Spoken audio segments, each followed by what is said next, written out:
जिसका दिमाग जितना डेवलप्ड होगा ना, वो जिंदगी में उतने सही फैसले ले पाएगा।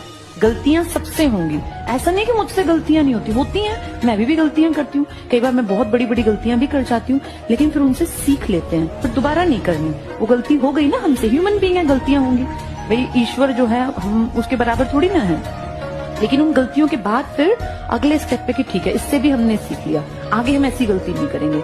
ऐसा ही तुम लोगों को करना है, रोज सीखना है। अभी ना तुम बिल्कुल इनिशियल पे हो, इन्फॉर्मेशन सुनते जाओ, सीखते जाओ, सीखते जाओ। मैथ्स भी सीखो, साइंस भी सीखो, सोशल भी सीखो, हिंदी भी सीखो, इंग्लिश भी। ये तुम्हारी पर्सनालिटी बना देंगे।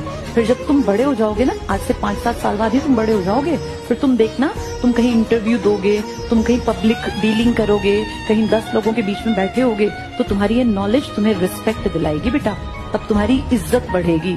अब तुम्हें कुछ आता ना जाता तो 4 लोगों में बैठ के क्या बोलोगे? क्या तुम इंटरव्यू में बताओ